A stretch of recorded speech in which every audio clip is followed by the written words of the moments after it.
Hey everybody, it's Damien from Guitar Journey, and today I want to give you a clear path forward for learning music theory. What I'm going to give you today is a 4-part daily music theory workout that'll give you a much deeper understanding of songs that you're playing in terms of understanding the key that they're in, and you're not going to have to ask somebody or look it up, whatever. And it'll also help to ensure that you have a firm foundation for deeper music theory studies as well, okay? You know, two great things about music theory are, one, they really do make you independent. You know, a really easy example is what I said a moment ago. You can figure out the key that a song is in without having to ask somebody or look it up or whatever. But also try to think of music theory as what I like to tell my private students, which is music theory is tools in your toolkit. And at progressively deeper and deeper levels of understanding theory, you're going to have more and more options of what to do in a given song or piece of music, okay? Music theory is not some abstract thing that we just learn because we're supposed to, okay? It's not meant to be just learned in an intellectual way. It's meant to be applied. But the problem is knowing where to start and what to learn when, okay? So the workout I'm going to ask you to do today, that I'm going to ask you to learn today and do pretty much every day, is the next step for you, assuming one thing, assuming that you are comfortable with your chromatic scale. That's one prerequisite for you to get the most out of today's video, okay? You remember the chromatic scale, right? That's, you know, C to C sharp to D sharp to E and so on. It's basically all the notes in Western music, of which there are 12. And you want to keep in mind, sometimes these notes can go by more than one name. You know, C sharp and D flat are actually the same note, and depending on the context, you'll call it one thing or another. Now, if you're not really comfortable with your chromatic scale, I have a video on that, and I'm going to put the link in the description below, right about there, okay? But assuming you are comfortable with your chromatic scale, the next logical steps for you to learn are the construction of a given diatonic major scale, and also hand in hand with that, an understanding of what chords we can expect to see in which key, both major and minor keys, okay? Those are the skills we're going to work on today. Now, the first thing we need to do is understand what notes are found in a given diatonic major scale. That word diatonic, by the way, let's not get bogged down on it. Different people give it different definitions.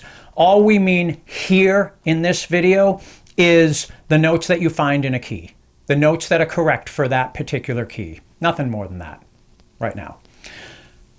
I place special emphasis on learning the major scale because without going down the rabbit hole too much, I think it's safe to say that the more you understand the major scale, the easier it'll be to understand everything else later on, okay?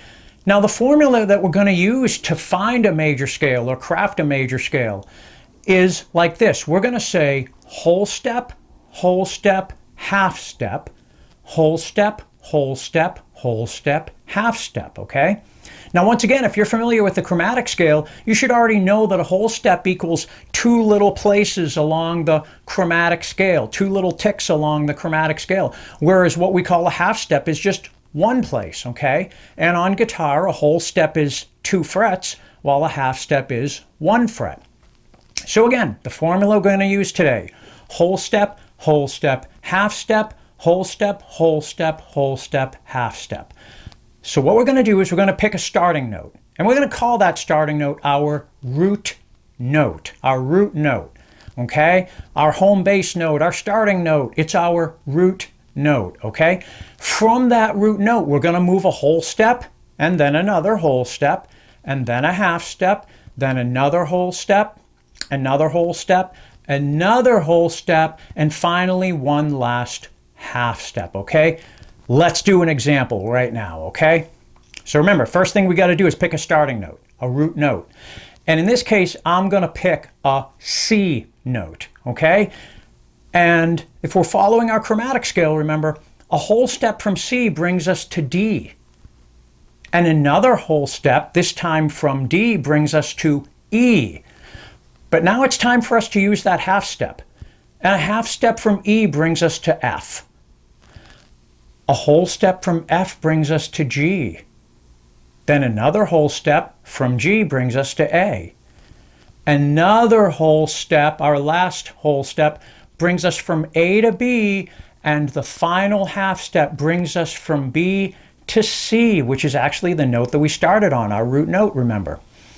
So we have the notes C, D, E, F, G, A, B. And those are the notes that you find in the key of C major. It's a pretty easy key, actually. There's no sharped notes. There aren't any flatted notes. But let's do a couple of more examples to make sure we're really comfortable with this process, okay? So instead of starting on C, we're going to start on G, okay? G. So G is going to be our root note. And we're going to be finding the notes that belong in the key of G major.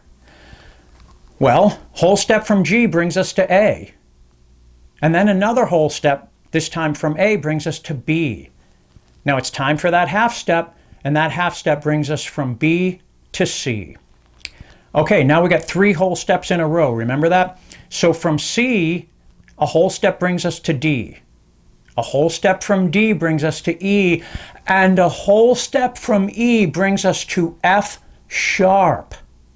Remember, a whole step is 2 places along the chromatic scale. So if we move a whole step from E, the first place we get to is F, that's the half step, and then the second half step brings us to the F sharp. So that whole step, 2 places along the chromatic scale from E, brings us to F sharp. And then finally, the last half step brings us from F sharp back home to the note we started on, our root note of G. Okay? And let's make a little mental note here, by the way. That final half step should always bring us back to the note on which we started, the root note. And if it doesn't, we did something wrong somewhere along the way. Now at this point, I'm sure you've noticed that the key of G has an F sharp in it. G major has an F sharp in it. And I want to touch on one thing that's going to be really, really important the more of this that we do and the more that you practice. Ask yourself a question for a moment regarding that F sharp note. Why did we actually call it an F sharp and not a G flat? I mean, they are the same note, the same pitch, aren't they? People give you different answers on this, but here's the answer that's the most relevant right now.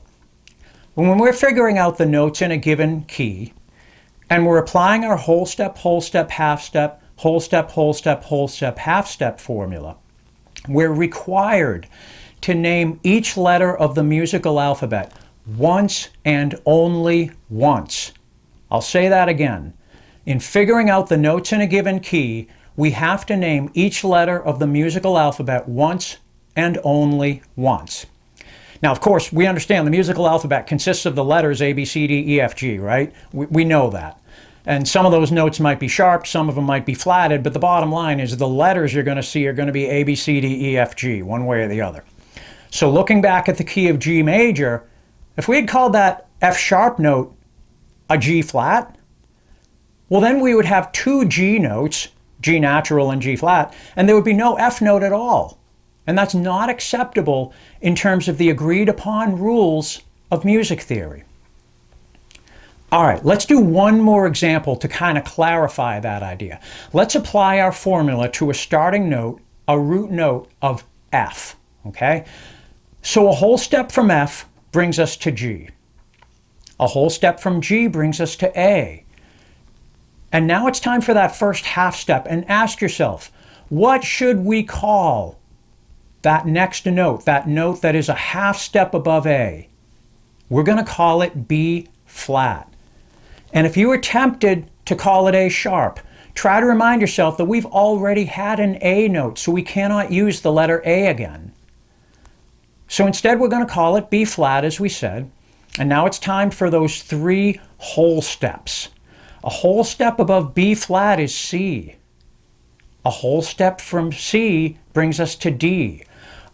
And a whole step from D brings us to E, and finally that last half step brings us from E to F. The last half step brings us back to our starting note, our root note, like we know that it should, okay? And again, had we called that note that's a half step above A, had we called it A sharp, you can see we would have had two A notes and no B note at all.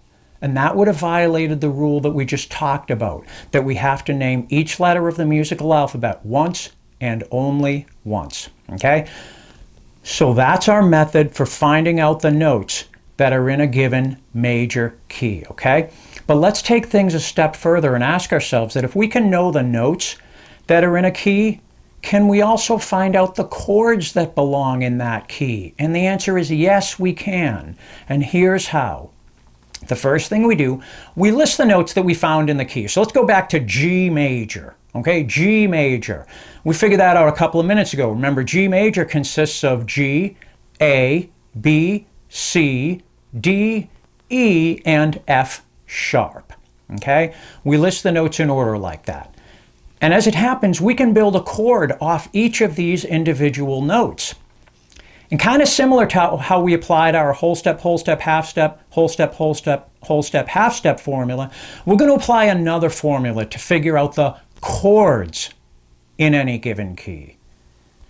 And as long as we're in a major key, the nature of the chords, whether those specific chords are major or minor chords, whatever, is going to be the same in the same order from key to key. Now, I do want to do a really quick aside here, okay? In the interest of being really thorough and complete, I'm going to give you the formula naming both the basic triad, like a major or minor chord, whatever, but also extending the chord out to the seventh. I'm going to give you both in the event that you want to extend the chords out to the seventh. I don't want to go too far down the rabbit hole right now, but basically when we extend a chord out to the seventh, we get some insight into the deeper nature and the function of the chord. And again, I really don't want to get into it too much with too much detail right now, but it's something I want you to be aware of so that we can build on it at a later time, okay? Or to think of it another way, very practically, you might see some seventh chords, so at least I want to alert you to them, okay? So here's the formula. The first chord in the key is going to be a major chord or a major 7 chord. The second chord in the key will be a minor chord or a minor 7 chord. The third chord in the key is also going to be minor or a minor 7. The fourth chord in the key will be major or a major 7. The fifth chord in the key will be either a major chord or a dominant 7 chord. Now, let's not overanalyze that right now. As I said a moment ago, you get a deeper insight into the nature and function of the chord when you consider the seventh. So yeah, the fifth chord in the key, if we play only the basic 3-note triad, it's going to be a major chord, but if we extend it to the seventh, it's going to be dominant 7. Again, let's not get bogged down in that. Just something we want to keep in the back of our mind to utilize in the future. Moving on from the fifth chord though, the sixth chord in the key will be a minor or a minor 7, and the final chord in the key built off the seventh note in our major scale will be a diminished chord, or if we extend it to the seventh, we're going to call it minor 7 flat 5, okay? That's the formula. Again, major or major 7, minor or minor 7, minor or minor 7, major or major 7, major or dominant 7, minor or minor 7, and diminished or minor 7 flat 5. So what we need to do now is apply this formula to the notes of the major scale that we've already figured out, and we figured that out, just review, by using our whole step, half step, whole step, half step formula. Remember that. Let's go back to G major. We figured out G major a couple of moments ago. Remember, G major, we have G, A, B, C, D, E, and F sharp. So when we apply our chord identities formula to those individual notes, we see that in the key of G major, we expect to see a G major chord or a G major 7 chord. We expect to see A minor or A minor 7. We expect to see B minor or B minor 7. We expect to see C major or C major 7. We expect to see D major or D dominant 7, D7. We expect to see E minor or E minor 7. And finally, we expect to see an F sharp diminished or an F sharp minor 7 flat 5 chord if we're extending it out to the seventh. Now already, by making a daily practice of picking a root note, figuring out the notes in that major key, and then figuring out the chords that we expect to see in the key. We've taken a huge step forward in our deeper understanding of music theory, okay? But stay with me, because we're going to do two more things to really wrap up a very complete music theory workout, okay? Hopefully by this point in your journey, you understand the concept of relative keys. Again, we can't go too deeply into detail about it, but try to accept for now. If you don't know about relative keys, I'm going to tell you in a nutshell. Try to accept that for every major key, there is a corresponding minor key, what we call a relative minor key, that actually has the same notes as does the major key. You can find this on what is called the circle of fifths. And again, we can't go too deeply into detail. The circle of fifths itself is actually really deep and really profound. But I promise you, we don't need to analyze it very deeply right now. All you need to know is what I said. For every major key, there's a relative minor key that has the same notes.